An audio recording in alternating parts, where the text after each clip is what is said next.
I was one of Jehovah's Witnesses for 30 years until I left the organization in 2017. Here are 5 things I actually appreciated about the Jehovah's Witnesses until they ultimately ruined it. Number 1, paradise. So one of the core beliefs of Jehovah's Witnesses is they believe that the earth is going to be transformed into a paradise. Jehovah's Witnesses don't teach that people go to heaven, except for a very select number, a very small number. That's a separate video. They also don't teach hellfire, which was a big one, like back in the 70s when there was a lot of converts. It was back in the 70s, 80s, or whatever, and you're afraid of hellfire. You grew up Catholic, some nice Jehovah's Witness comes to your door, and they're like, oh no, the Bible doesn't teach that. You don't have to be afraid of burning in a fiery hell. God doesn't allow that. He wouldn't allow that. He's a loving God. You're gonna think, oh, these Jehovah's Witnesses are lovely. Oh, what a relief. I mean, in all seriousness, that would be a relief if that was a fear of yours. So when a Jehovah's Witness comes to your door and they talk about paradise, they're talking about no more sickness, death, pain, injustice. Everyone's going to be equal, have everything they need. No more war, pestilence, food shortages. These are objectively wonderful things. Who wouldn't want that? So I really appreciated that when I was a Jehovah's Witness, that we had a positive message for the most part. You always had someone kooky in the group that was going to say something, out of bounds on a Saturday morning. But generally speaking, it was a positive message. But it's a bait and switch. It sounds very flowery and beautiful at first until it really sinks in when you start studying with Jehovah's Witnesses. It's nice at first until it sinks in that you have to become one of Jehovah's Witnesses.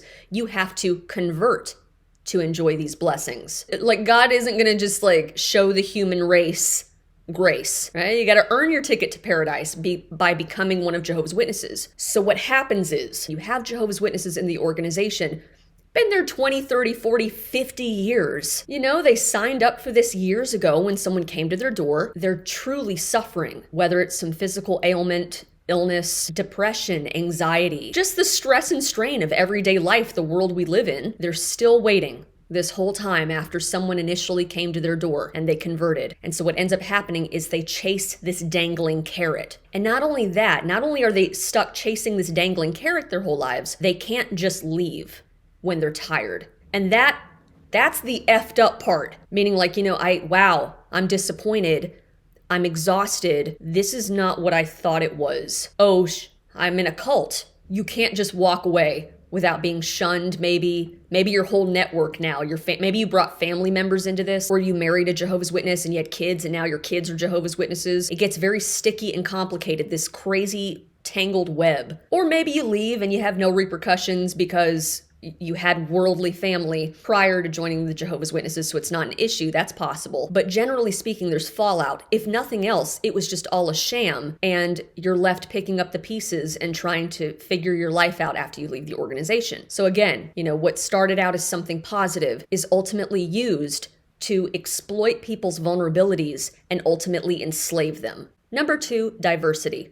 All right, before someone shits a brick in the comments, I loved the diversity of the organization. That's something that I was always super proud of. You got brothers from Zimbabwe, Tokyo, London, Australia, Panama, Mexico, Holland. Shout out to my kin. But the problem is, or I should say the problem that is existing alongside this, is even though you got Jehovah's Witnesses from all backgrounds, ethnicities, a beautiful thing, you can be superficially diverse and still demand conformity. What do I mean? I don't know you. If I ask you a question, I'm not going to get a genuine answer. I'm going to get a watchtower answer. I want to know what you think, how your unique culture or background has shaped or informed who you are. And I want to know what you really think, not just the cult byproduct that you have become. Now, I know some may argue that that sounds like multiculturalism. Like, you can't just have a bunch of cultures crammed together because there's too much potential for them to clash. Instead, one could easily argue it's a beautiful thing. You have representation from all these different countries. They're all working together towards a common goal or ideology or a shared set of values. And so speaking from the lens, purely from the lens of the Jehovah's Witnesses, purely from that framework, that is an amazing achievement.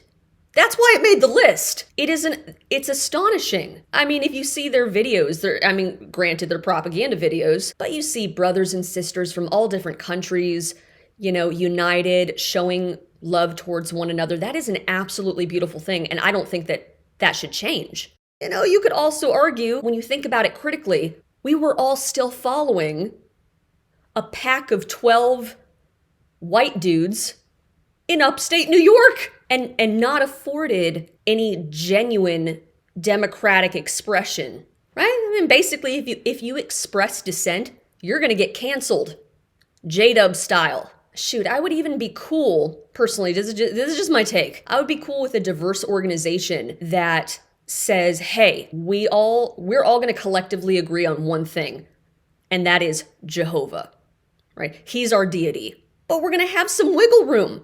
We're not going to be so hardline, united at all costs, united no matter what, like robots, because that ignores the reality that we do have our differences, and that's okay. That's what makes it beautiful, or at least a little bit more representation in the governing body. If it's not hurting anybody, at least we have that common goal, but there's some wiggle room or some degree of freedom of expression.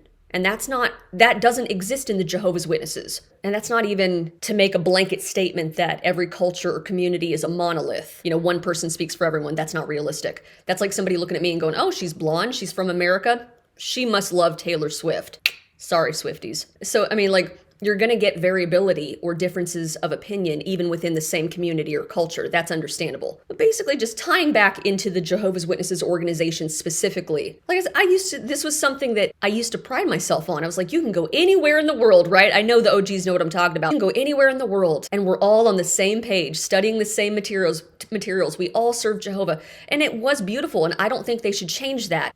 However, while I appreciate this representation and diversity, it's somewhat misleading, or at the very least, a little bit of a distraction, because it is so beautiful, right? Oh, look, we're all united, but they're not telling you that their shunning policy dictates that they maintain this homogenous worldview. Number 3, conventions. Here's the thing, as a concept, I loved the concept of a convention because that meant you got to meet different Jehovah's Witnesses from all over either the globe, if you went to like an international convention that was hosted in some major city, and even if it wasn't an international convention, you got to meet people in your area. Oh, you live 45 minutes away? Oh, you're in the tri-state area, but we've never met? I thought that was pretty cool. Oh, where are you from? I've never heard of that congregation. Hey, you want to exchange numbers and now we're pen pals or whatever? You got to meet your spiritual family, make new friends from different towns, cities, all over. But we all know, anyone who grew up in the Jehovah's Witnesses, conventions suck. It is the most painstaking, tedious, boring, just drudgery. It is just sermon after sermon from 9 to 5. And of course, it doesn't really start at 9. Your ass has to get up at 6:30, get the kids ready, change the baby's diaper, get the kid, and the kids are moaning, oh, this sucks. And it's like from Friday to Sunday. Maybe a lot of people had to take off work. Some people even got fired because they're like, I'm going to stand firm and go to my religious convention. They're like, dude, we need you here on a Friday. We can't let you go for that. And they're like, I'm going to put Jehovah first. And then they're fired and they have no way to support their family. Stupid and irresponsible. I know some people in the I know some people in the comments are going to be like, 3 days, that's nothing. I had to sit out, at Yankee Stadium. Yeah. My mother, she went to Yankee Stadium in the 60s and it was like a week. It was like 7 or 10 days straight. Like no AC, open air. The thing is, they're just not festive.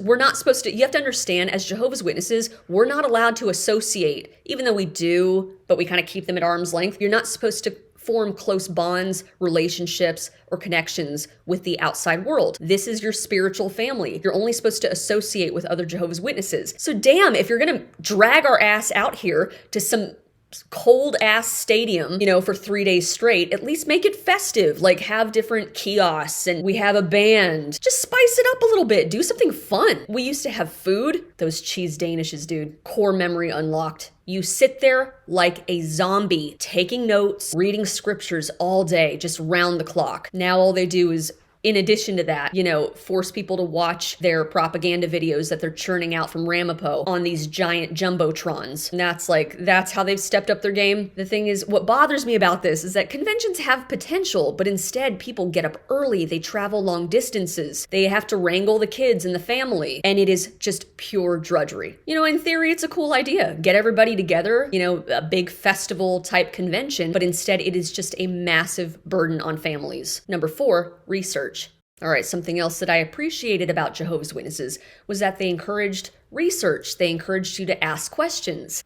Of course, the problem is you can ask the question, but you have to accept the answer, whatever answer they give you, which is going to be a Watchtower approved answer. Anybody who's ever a Jehovah's Witness knows what I'm talking about. You are routinely encouraged to do research, but it has to come from, the research has to be produced by the Watchtower Jehovah's Witness propaganda machine. All right, come on. That is the definition of an echo chamber. I actually visited a congregation recently. Everybody was really nice and not overly so, not like the love bombing that witnesses are used to, but they were welcoming. And they didn't really think anything of my presence other than just like, so what brings you in today? And, I basically just told them, I'm learning about different belief systems and I'm not opposed to faith and spirituality. I like to explore different churches and just visit different congregations once in a while. And I told them specifically that I was raised as one of Jehovah's Witnesses. And it was funny, almost across the board, they were like, oh yeah, we know them. Yeah. And not to be dismissive, but they were just kind of like, oh yeah, we're familiar, we know. And I'm just like, no, but you don't understand. As a Jehovah's Witness, I was never allowed to step foot in another house of worship or a church. It was forbidden. And so that was the thing that they were like, oh, really? That was something that they couldn't wrap their brain around. That was the thing oh, okay, well, I didn't know that you couldn't do that as a witness. I was like, oh, okay, see, yeah, it's a little different for me to be here. Think about that. How do you know you're right? How do you, as Jehovah's Witnesses, you're raising me in this, and I know my parents had the best of intentions, but you're raising me in this. How do you know? How do I know that it's right or it's the truth if you literally do not allow your parishioners to explore other churches, to read other religious texts? You don't allow your parishioners to, examine different belief systems and theories. How do you know you have the truth? So, as a Jehovah's Witness, that's one of the things I appreciated. I appreciate the sentiment, about, the importance of doing research. Oh, we should do research. Yeah, that's great. But what if I find something that's completely contradictory to what you've been teaching me my whole life? You teach me something and there's absolutely no scientific basis for it. It's completely insane. It's impossible. Or even I learned something about people, or I learned something about the outside world that runs contrary or challenges what you've taught me, meaning it challenges my view of people when we were taught we're superior. We're superior as Jehovah's Witnesses. To say that we're happier because we're Jehovah's Witnesses are some of the most miserable, tired, anxious, depressed people I've ever met in my life. So great, you want me to do research? Wonderful. But when I bring you information that contradicts what you've told me, are you going to have the humility to say, well, you know what? We can't know everything. Well, that's a possibility. It's quite possible. God works in mysterious ways or whatever, just, is that how you're going to be? Have just a scrap of humility? Or most likely, are you just going to dig your heels in and label me a heretic or an apostate?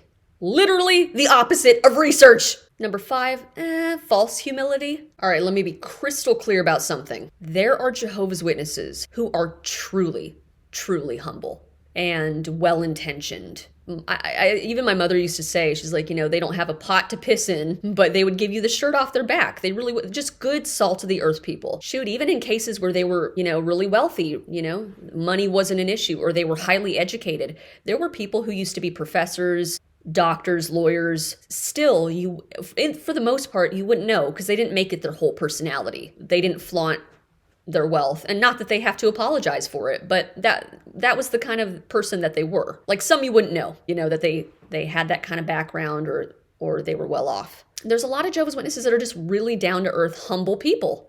Unfortunately, whether they're of humble means or of humble mind, whatever you want to call it, their religious leaders, the governing body of Jehovah's Witnesses in upstate New York, live like kings, while telling the rank and file, telling those humble, broke brothers and sisters that they need to be modest. And in some cases, Anybody in the comments, if you were a former Bethelite, if you went to Bethel, meaning their headquarters in New York, you literally had to take a vow of poverty. All right, they're sitting pretty. They have all their material needs met.